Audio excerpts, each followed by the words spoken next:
keeper of all human knowledge, Wikipedia defines anarcho-primitivists as advocates for a return to non-quote-unquote civilized ways of life through deindustrialization, abolition of the division of labor or specialization, and abandonment of large-scale organization technologies.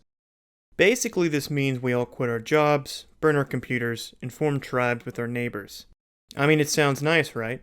If you're a guy living lonely in the suburbs, the cute girl across the street will be forced to wed you because the Mongol horse nomads gutted or recruited every other male above the age of 8 within 3 blocks of you. If you're a gal, you'll get to take part in the true feminine experience of hiding your pubes in meat pies for cute boys and collective crying. Everyone will live their life as a hunter or gatherer with a sense of duty and purpose. Last I checked, the Primitivist subreddit gives a similar definition, and 15 of them are online right now, so it's safe to say they aren't real primitivists.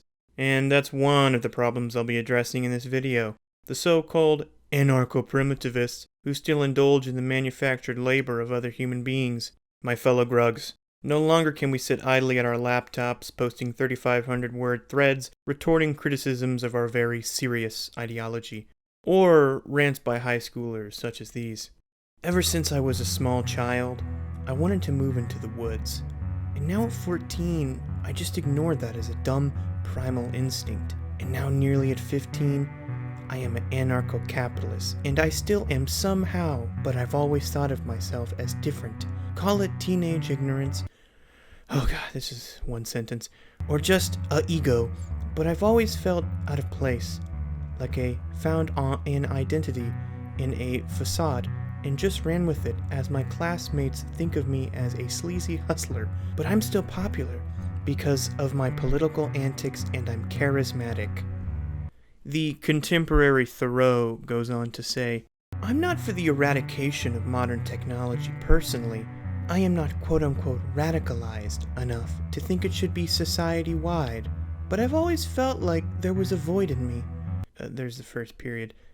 I can't speak on behalf of others, but I view wars like in the Balkans and think they get to die and fight for something. But here I am, sitting on my ass, living an unexciting life with no danger. Well, my young radical, it sounds to me like you want to make an impact on your society.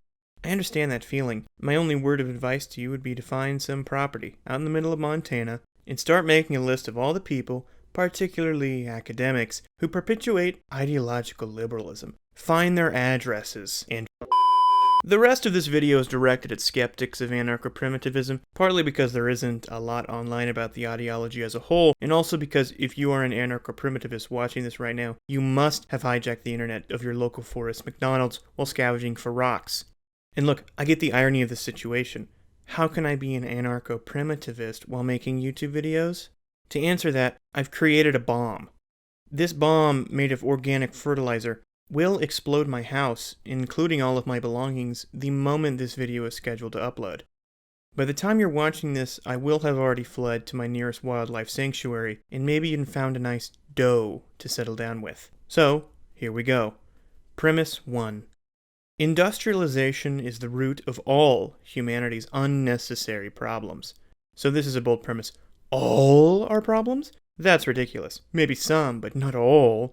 I hear you smugly proclaiming, even though you've been watching so much YouTube and playing so many video games recently, you've forgotten that you're depressed. Yes, let me explain. Could events like, let's say, a totally random example, an epidemic, even happen without industrialization? For industrialization to happen, large urban cities need to form, the perfect conditions for widespread epidemics. Has a plague ever occurred before industrialization? The answer is no, because I would argue the plow is an industrial machine, and significant developments in plow tech led to an increased population in Europe, thus the bubonic plague. And that's really the point here. Agriculture. From bread, butter, wine, marijuana. You know, the good stuff. It has to go. But those things are so good! I hear you mumbling, gasping for air with your lard-filled lungs out of your McChicken-stuffed mouth. No. They're products of an interconnected machine of production and consumption that has changed our very understanding of happiness and contentness. Premise 2. The benefits of industrialization do not outweigh the harms. So obviously, industrialization has provided us with material comforts, ranging from household appliances, house. Industrialization may have humble beginnings with the invention of the plow, but its disastrous conclusion is inevitable. A Nazi catboy revolution. As the G's have increased, so has the distance over time of the internet, and we are at Mach 5. Internet has surpassed the speed of sound, and because of this is infecting the brains of young closeted gay men who ethnically identify as European, even though they're half Hispanic and grew up in Illinois. Because of the very fast speeds of 5G, the internet is beginning to connect with us physically. Our neurons' form is changing to that of certain symbols. And it's not just skinny white Bradens either, but also thick white Michaelas. These specimens have all caught sickle and hammer cell disease. To put it bluntly, they're turning into bisexuals. The next form of a battle between right and left that has been occurring since the dawn of Hegel. The right wishes for a return to a time before modernity, a time when catboys worked in packs, electing a leader by the divine right of main size. The left, looking to free their chains, tear down every form of slavery, and descend into the heavens as martyrs who just learned what colonialism is. And it's all the fault of 5G. Conclusion.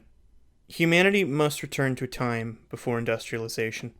We must throw out our belongings, put down our dollar, make apple pies, and relinquish our true chains, the ball and chain that has been a burden to us for tens of thousands of years. For generations, we have assumed the natural state of humanity is the indefinite scientific revolution, that we are meant to leapfrog our way forward to concepts like quote-unquote capital T truth, that someday all our problems will be solved, that we will be able to actualize ourselves, that we are capable of making change. So, my request for you is such. Close the laptop, take a few deep breaths, take a nice look out your window, and destroy everything you see. Go to your freezer and pull out the liquor, because it's revolution time, baby, and the house next to you ain't gonna burn itself down. Grab some scissors, climb up your nearest electric pole, and make a self-sacrifice that will put you in a heavenly seat to the right of Odin and to the left of Ted Kaczynski. Go into your parents' basement, open your father's gun cabinet, grab the assault rifle, and stop playing League of Legends, start praying to the sun, because in the end, it will be your only source of light, the only thing keeping you safe from packs of wolves, and the only thing keeping you warm and safe and giving you a sense of homeliness with the world at large, a feeling of completeness, because the sun, a few friends, and a berry bush is all you really need. Viewer, this video has been delivered directly into your brain by way of needle injection. Yes, you are a brain in a vat.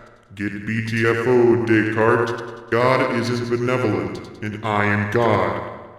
I like to stick my dick in his brain sometimes for fun. Anyways, I have a proposition for you. This video comes equipped with a comment section. I am asking you to comment how 5G has affected you, your family, and your friends. This is for my doctoral thesis on shitpost comments. Yes, God is enrolled in a communications PhD program. I'm working on my public speaking skills. I get sweaty hands. Anyways, also if you like this video, I will suck you off tonight. Can you imagine the feel of God's mouth? The literal platonic form of a mouth? Fucking euphoric. Anyways, thanks for watching. Don't forget to subscribe for more God talk at the end of each video. See you soon, bitch.